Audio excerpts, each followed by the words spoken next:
अस्सलाम वालेकुम दोस्तों, मेरा नाम उमर है और मैं आपकी भेजी हुई हॉरर स्टोरीज़ नरेट करता हूँ। आज की स्टोरी एक हॉन्टेड ट्रेन के बारे में है और ये बात मुझे एक मुसाफिर ने भेजी है जो एक रात ट्रेन के सफ़र में अकेला नहीं था, लेकिन फिर भी पूरी ट्रेन में सिर्फ वो ही रह गया।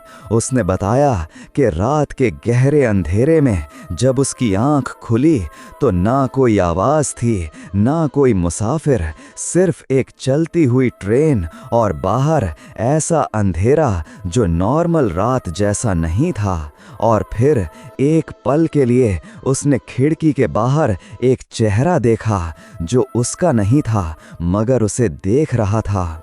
सुबह सब नॉर्मल हो गया, लेकिन प्लेटफॉर्म पर खड़ी ट्रेन की खिड़की में वो चेहरा फिर नजर आया। सवाल ये है, अगर एक रात के लिए तुम ऐसी ट्रेन में फंस जाओ जहां लोग गायब हो जाएं, तो क्या तुम सच देख पाओगे या फिर अंधेरा तुम्हें भी अपना बना लेगा?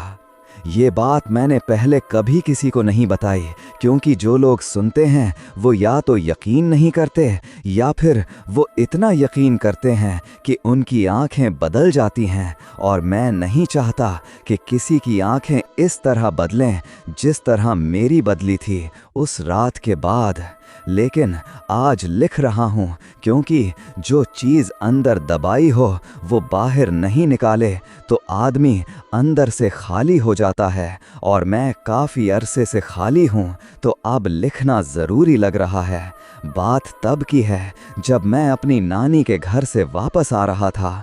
वो शहर से काफ़ी दूर था और ट्रेन का सफ़र करीब 9 घंटे का था। मैंने रात वाली ट्रेन ली थी जो सुबह पहुंचती थी। स्टेशन पर मैं वक्त से पहुंचा था और अपनी सीट ढूंढ ली थी।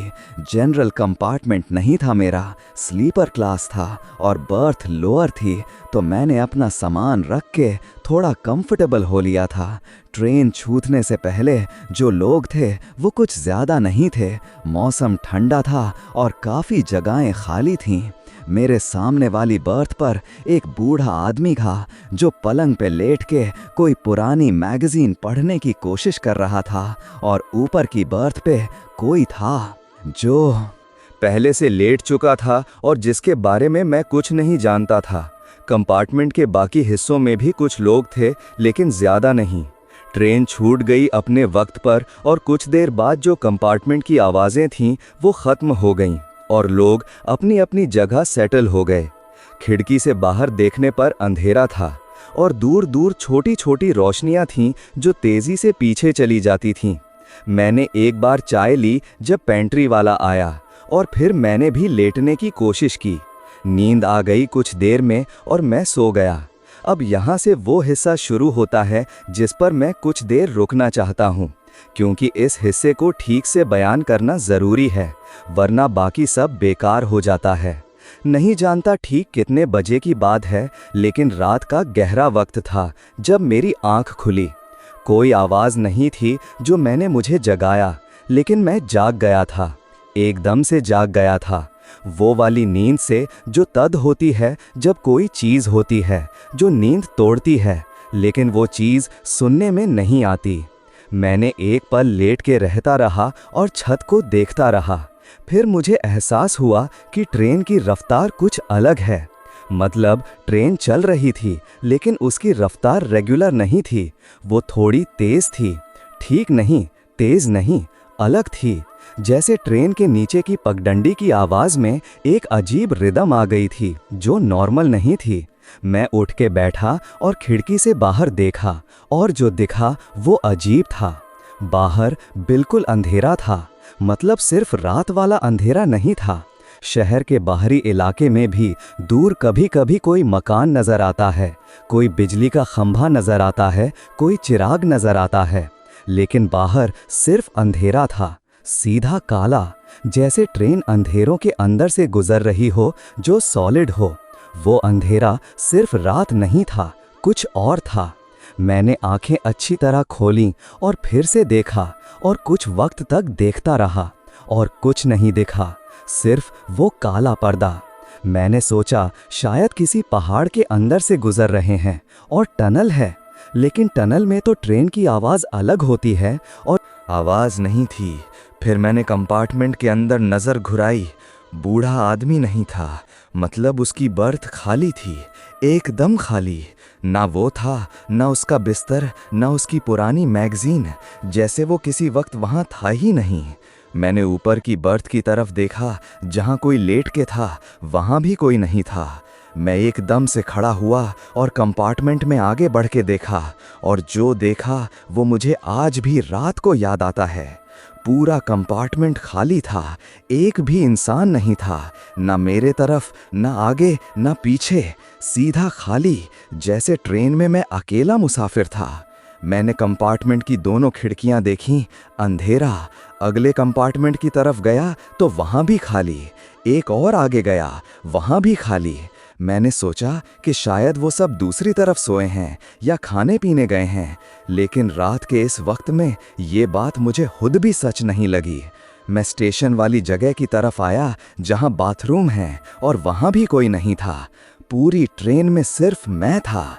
मैंने अपना फ़ोन निकाला और एक बार नहीं था, एक भी बार। मैंने बाहर देखा, अंधेरा था, आगे पीछे अंधेरा। नीचे ट्रेन की आवाज़ें थीं जो थोड़ी और अजीब हो गई थीं, जैसे वो पटरी से नहीं किसी और चीज़ से गुजर रही हों, और वो आवाज़ पटरी जैसी नहीं थी बिल्कुल। मैं वापस अपनी बर्थ पर आया और बैठने लगा कि तभी ट्रेन की रोशनी एक बार बुझी और दोबारा जली। उस एक पल के अंधेरों में मुझे खिड़की से बाहर कुछ नजर आया, एक चेहरा सीधा मेरे पैरेलल खिड़की के पास। ट्रेन की रोशनी के साथ जो अंधेरा था और जो अंधेरा बाहर था, उसमें एक चेहरा था जो अंदर देख रहा था। जब रोशनी वापस आई तो वहाँ कुछ नहीं था, लेकिन उस एक पल का जो चेहरा था वो बिल्कुल साफ था, एक इंसान का चेहरा था। आंखें खुली थीं, मुंह बंद था, और वो सीधा मेरे आंखों में देख रहा था। मैं की सांस रुक गई और मैं वहाँ खड़ा रहा और खिड़की को देखता रहा और बाहर देखता रहा, लेकिन बाहर कुछ नहीं था। ट्रेन चल रही थी और बाहर अंधेरा था। मैंने अपने आप को कहा कि ये खिड़की में मेरा अपना अक्सम था, लेकिन मैं जानता था कि वो मेरा अक्सम नहीं था। मेरा अक्सम मैं हूँ और वो चेहरा अलग था। मैं अपनी बर्थ पर और अंदर आया और लेट गया और आंखें बंद कर लीं, और अंदर से जो आवाज़ आ रही थी वो कह रही थी कि आंखें बंद मत करो, लेकिन मैंने सुनने से इनकार कर दिया खुद को और आंखें बंद रखीं। और काफ़ी देर बाद जो मुझे याद नहीं, वो मैं सो गया या बेहोश हो गया या कुछ और हुआ। सुबह जब आंख खुली तो ट्रेन प्लेटफॉर्म पर थी, वही प्लेटफॉर्म जहां मुझे पहुंचना था। बाहर रोशनी थी, लोग थे, आवाज़ें थीं। बूढ़ा आदमी अपनी सीट पर बैठा था और मैगज़ीन पढ़ रहा था, जैसे वो रात भर वहीं ही था। ऊपर वाली बर्थ पे वो बंदा भी था। पूरे कंपार्टमेंट में लोग थे जो होने चाहिए थे, जैसे रात को कुछ हुआ ही नहीं था। मैंने बूढ़े आदमी से पूछा कि रात नींद कैसी रही, तो उसने कहा कि बहुत अच्छी। मैंने ठीक हूँ कहा और बाहर निकल गया। लेकिन प्लेटफॉर्म पर जाते वक्त मैंने एक बार ट्रेन को देखा, और ट्रेन के एक डिब्बे की खिड़की पर जो मुझे कुछ नज़र आया, वो एक चेहरा था जो अंदर से बाहर देख रहा था, अंधेरों में नहीं, रोशनी में, सीधा मेरी तरफ। और वो चेहरा मेरा नहीं था। मैं तेज़ कदम से वहाँ से निकल गया और कभी पीछे नहीं देखा। काफ़ी महीने गुजर गए और मैंने किसी को नहीं बताया। फिर एक दिन एक अखबार में खबर थी कि उसी ट्रेन का एक पुराना रिकॉर्ड मिल गया है, जिसमें लिखा था कि कई साल पहले उसी राउट पर उसी ट्रेन का एक एक्सीडेंट हुआ था, और उसमें काफ़ी लोग थे जो कभी अपनी मंजिल तक नहीं पहुँचे। ट्रेन कहाँ गई पता नहीं चला था, बस गई और ख़त्म। मैंने वो अखबार रख दिया और चाय पी और कुछ नहीं सोचा, क्योंकि कुछ चीज़ें सोचने से बड़ी नहीं होती, सीधा अपने अंदर उतर जाती हैं और वहाँ रहती हैं, और तुम उनके साथ रहना सीख लेते हो या नहीं सीखते, और इसी में ज़िंदगी गुजरती है। मैंने वो रात सीख ली है और वो चेहरा सीख लिया है और ट्रेन की वो अजीब आवाज़ सीख ली है, और अब मैं किसी भी ट्रेन में बैठते वक्त खिड़की पर पर्दा गिराता हूँ और देखता नहीं हूँ, क्योंकि कुछ चीज़ें हैं जो अंधेरों में हैं और वो अंधेरों में ही रहनी चाहिए, और जो उन्हें देखते हैं वो उनके लिए भी कुछ छोड़ जाती हैं जो हमेशा साथ रहता है, चाहे तुम मानो या ना मानो, चाहे तुम याद रखो या भूलने की कोशिश करो। अगर आपको लगता है कि ऐसे वाक़यात सिर्फ कहानियाँ होती हैं, तो दोबारा सोचिए और सोचिए कि अगर आप उस ट्रेन में होते और खिड़की के बाहर वो चेहरा देखते, तो क्या आप हिम्मत करके दोबारा देखते या हमेशा के लिए पर्दा गिरा देते? अगर आपको ये वीडियो पसंद आई हो तो लाइक करें, सब्सक्राइब करें, शेयर करें और कमेंट में ज़रूर बताएं कि आप क्या करते अगर आप उस रात उस ट्रेन में होते।